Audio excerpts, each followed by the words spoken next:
के ऊपर अत्याचार हो रहा है और धर्माचार लोग वहां पे बंद किए जा रहे हैं। तो अभी आप जो चर्चा कर रहे थे कि यूएन को भी आपने शिकायती पत्र भेजा है, तो क्या है ये? संयुक्त राष्ट्र के लिए हमने कहा है कि आप संयुक्त राष्ट्र बने ही इसलिए हो कि कहीं भी अगर मानवता को कोई दुख पहुंचाए तो आप बढ़ चढ़कर उसमें हिस्सा लेंगे। दुर्भाग्य यह है कि बांग्लादेश में जिस तरीके से वर्तमान सरकार हिंदुओं का हनन करा रही है, हम ये नहीं कहेंगे उसके आगे हो रहा है, हम तो कह रहे हैं जानबूझ के करा रही हो। अगर तुम पे नहीं संभल रहा है तो छोड़ दो, मिलिट्री शासन करा दो। नहीं हो सकता तो कुछ दिन के लिए भारत को हैंड ओवर कर दो। बांग्लादेश पर हमसे हैंडल नहीं हो रहा, तुम कर लो आगे, तो हम हैंडल कर लेंगे, हमारे धर्माचार्य कर लेंगे, नहीं तो हमारे मोदी जी कर लेंगे, और नहीं तो संयुक्त राष्ट्र कर ले। भाई अगर आपसे हैंडल नहीं हो रहा संयुक्त राष्ट्र हैंडल कर ले उसे कुछ दिन के लिए। तो अगर आप देख रहे हैं हमारी बच्चियों के साथ दुष्कर्म हो रहा है, हमारी बहन बेटियों के साथ बुरा व्यवहार हो रहा है, आप देख रहे हैं मंदिर तोड़े जा रहे हैं, आप देखे जा रहे हैं जो पुजारियों के केस लड़ने जा रहे हैं उनके भी वकीलों पर ऐसी हमला किया जा रहा है कि उनके भी प्राण निकल गए, वो आईसीयू रूम में पड़े हुए हैं।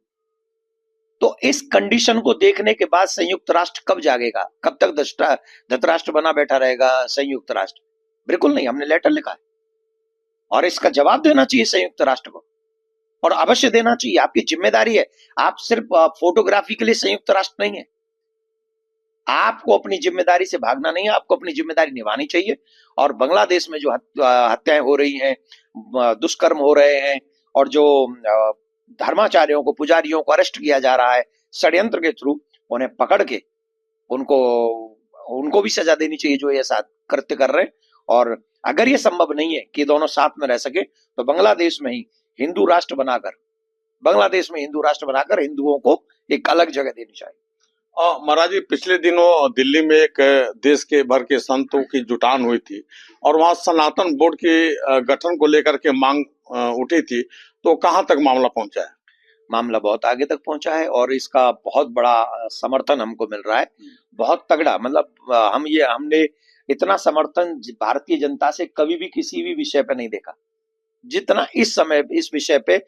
और जन जन, चाहे वो हम गांव में जा रहे हैं, चाहे हम शहर में जा रहे हैं, चाहे हम कहीं भी जा रहे हैं, हर एक व्यक्ति ये चाहता है कि सनातन बोर्ड बनना चाहिए। अगर वक्फ बोर्ड है, पहली बात तो वक्फ बोर्ड बनाकर उस समय की सरकार ने हमारे साथ विश्वासघात किया, पाकिस्तान दिया, पाकिस्तान के बाद वक्फ बोर्ड भी दे दिया, विश्वासघात किया, और मंदिर छीन लिए, उससे भी बड़ा विश्वासघात किया।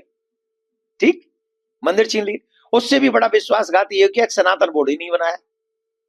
तो हमारे मंदिर भी सरकार के अंडर, हमारी संस्कृति भी सरकार के अंडर, हमारी हर चीज सरकार के अंडर, हम सरकार के अंडर, और वक्फ बोर्ड उनके जो है सरकार के ऊपर। तो ये विषय ठीक नहीं है। और ये जन जन इस बात को, जो भारत की चिंता कर रहे हैं, भारतीय संस्कृति की चिंता कर रहे हैं, उनको चिंता है और वो दिल से लगे हुए हैं।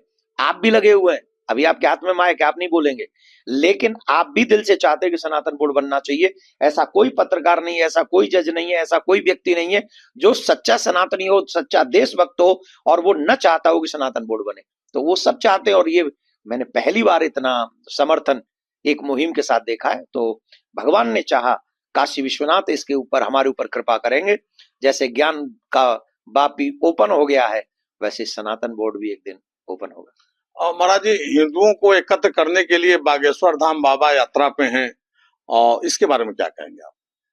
धीरेन्द्र शास्त्री जी की यात्रा पूरी हो चुकी है और ये यात्राएं अभी हमको, आपको, हम सबको करनी है। और ऐसी यात्राएं घर घर से प्रारंभ होनी चाहिए, जिस यात्रा का एकमात्र उद्देश्य ये होना चाहिए कि हम सभी सनातनी एकत्रित हों। और महाराज ये बताइए कि जातियों में बटा हिंदू कैसे एक होगा? ऐसा नहीं।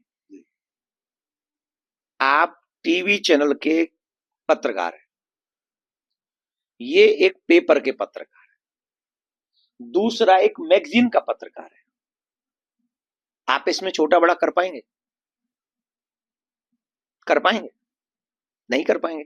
अभी यहाँ इतने पत्रकार बैठे हैं, बताइए कौन सी ऊंच नीच हो रही? सबको समान कहा गया राज्य।